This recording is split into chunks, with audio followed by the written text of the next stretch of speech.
ಅಬು ನ್ಯೂಸ್ಗೆ ಸ್ವಾಗತ. ನಾನು ಜಹೀರ್. ನಮ್ಮ ನಡೆ ಸತ್ಯದ ಕಡೆ. ಭ್ರಷ್ಟಾಚಾರ ಮುಕ್ತ ಸಮಾಜ ನಮ್ಮೆಲ್ಲರ ಹೊಣೆ. ಭ್ರಷ್ಟಾಚಾರ ದೇಶದ ಅಭಿವೃದ್ಧಿಗೆ ಮಾರಕವಾಗಿದೆ. ಭ್ರಷ್ಟಾಚಾರ ಸಾರ್ವಜನಿಕ ನಂಬಿಕೆಗಳನ್ನು ನಾಶಪಡಿಸುತ್ತದೆ. ಭ್ರಷ್ಟಾಚಾರ ಆರ್ಥಿಕ ಪ್ರಗತಿಯನ್ನು ಕುಂಠಿತಗೊಳಿಸುತ್ತದೆ. ಭ್ರಷ್ಟಾಚಾರದಿಂದ ಸಮಾಜ, ರಾಜಕೀಯ ಮತ್ತು ಜನರ ಜೀವನದ ಮೇಲೆ ಗಂಭೀರ ಪರಿಣಾಮ ಬೀರುತ್ತದೆ. ಭ್ರಷ್ಟಾಚಾರದಿಂದ ಬಡತನ ಮತ್ತು ಸಾಮಾಜಿಕ ಅಂತರ ಹೆಚ್ಚಾಗುತ್ತದೆ. ಭ್ರಷ್ಟಾಚಾರದಿಂದ ಸಾರ್ವಜನಿಕ ಸಂಸ್ಥೆಗಳ ಮೇಲೆ ಜನರ ನಂಬಿಕೆ ಕಡಿಮೆಯಾಗುತ್ತದೆ.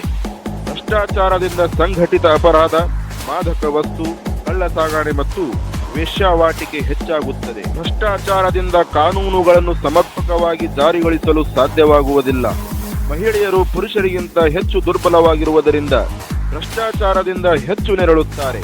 ಮಹಿಳೆಯರು ಲಂಚ ನೀಡಿ ಸೇವೆಗಳನ್ನು ಪಡೆಯಬೇಕಾದ ಪರಿಸ್ಥಿತಿ ಎದುರಾಗಬಹುದು. ಅಷ್ಟೇ ಅಲ್ಲದೆ ಭ್ರಷ್ಟಾಚಾರದಿಂದ ದೇಶದ ಪ್ರಗತಿಗಾಗಿ ಕುಂಠಿತವಾಗಬಹುದು. ಆದ್ದರಿಂದ ಭ್ರಷ್ಟಾಚಾರ ಮುಕ್ತ ಭಾರತ ನಿರ್ಮಾಣದಲ್ಲಿ ಯುವಕರ ಪಾತ್ರ ಅತ್ಯಂತ ನಿರ್ಣಾಯಕವಾಗಿದೆ. ಅವರು ಜಾಗೃತಿ ಮೂಡಿಸುವುದು, ಸ್ವಯಂ ನೈತಿಕವಾಗಿ ಬದುಕುವುದು, ತಂತ್ರಜ್ಞಾನ ಬಳಕೆ, ರಾಜಕೀಯ ಪ್ರಕ್ರಿಯೆಗಳಲ್ಲಿ ಭಾಗವಹಿಸುವುದು ಮತ್ತು ಭ್ರಷ್ಟಾಚಾರ ವಿರೋಧಿ ಅಭಿಯಾನಗಳಲ್ಲಿ ತೊಡಗಿಸಿಕೊಳ್ಳುವುದರ ಮೂಲಕ ಬದಲಾವಣೆಯ ಹರಿಕಾರರಾಗಬಲ್ಲರು. ಯುವಕರು ತಮ್ಮ ಶಕ್ತಿ, ಜಾತ, ದೃಷ್ಟಿಕೋನ ಮತ್ತು ನವೀನ ಕಲ್ಪನೆಗಳಿಂದ ದೇಶದ ಅಭಿವೃದ್ಧಿಗೆ ಅಡ್ಡಿಯಾಗುತ್ತಿರುವ ಭ್ರಷ್ಟಾಚಾರದ ಬೇರುಗಳನ್ನು ಕಿತ್ತು ಹಾಕಿ ಪಾರದರ್ಶಕ ಮತ್ತು ನ್ಯಾಯಯುತ ಸಮಾಜವನ್ನು ನಿರ್ಮಿಸಬಲ್ಲರು. ಭ್ರಷ್ಟಾಚಾರ ಮುಕ್ತ ಭಾರತ ನಿರ್ಮಾಣದಲ್ಲಿ ಮಾಧ್ಯಮದ ಪಾತ್ರವೂ ಸಹ ಅತ್ಯಂತ ಮಹತ್ವದಾಗಿದೆ. ಇದು ಭ್ರಷ್ಟಾಚಾರದ ಪ್ರಕರಣಗಳನ್ನು ಬಹಿರಂಗಪಡಿಸಿ ಜನರಲ್ಲಿ ಜಾಗೃತಿ ಮೂಡಿಸಿ ಸರ್ಕಾರದ ಪಾರದರ್ಶಕತೆ ಮತ್ತು ಹೊಣೆಗಾರಿಕೆಯನ್ನು ಖಚಿತಪಡಿಸುತ್ತದೆ.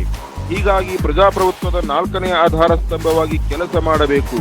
ನಾಗರಿಕರು ಮತ್ತು ಸರ್ಕಾರಗಳ ನಡುವೆ ಸೇತುವೆಯಾಗಿ ಕಾರ್ಯನಿರ್ವಹಿಸಬೇಕು. ಸಂಕ್ಷಿಪ್ತವಾಗಿ ಹೇಳುವುದಾದರೆ, ಭ್ರಷ್ಟಾಚಾರ ಮುಕ್ತ ಭಾರತ ನಿರ್ಮಾಣದಲ್ಲಿ ಮಾಧ್ಯಮವು ಒಂದು ಪ್ರಮುಖ ಸಾಧನವಾಗಿದೆ ಮತ್ತು ದೇಶದ ಪ್ರಜಾಪ್ರಭುತ್ವ ವ್ಯವಸ್ಥೆಯ ಆರೋಗ್ಯವನ್ನು ಕಾಪಾಡಿಕೊಳ್ಳಲು ಅಗತ್ಯವಾಗಿದೆ.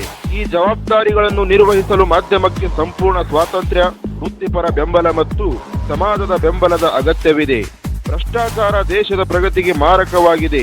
ಇದನ್ನು ಕಂಡಾಗ ಸಾರ್ವಜನಿಕರು ಪ್ರಶ್ನಿಸುವ ಗುಣ ಬೆಳೆಸಿಕೊಳ್ಳಬೇಕು. ಭ್ರಷ್ಟಾಚಾರದ ಬಗ್ಗೆ ಮೊದಲು ಸಾರ್ವಜನಿಕರು ಜಾಗೃತರಾಗಬೇಕು. ವ್ಯಕ್ತಿಗಳು ತಾವು ಮೊದಲು ಸರಿಯಾದ ಮಾರ್ಗದಲ್ಲಿ ನಡೆದಾಗ ಮಾತ್ರ ಭ್ರಷ್ಟಾಚಾರ ಮುಕ್ತ ಭಾರತ ನಿರ್ಮಾಣ ಮಾಡಲು ಸಾಧ್ಯವಿದೆ. ಭ್ರಷ್ಟಾಚಾರ ಮುಕ್ತ ಸಮಾಜ ನಮ್ಮೆಲ್ಲರ ಹೊಣೆಯಾಗಿದೆ.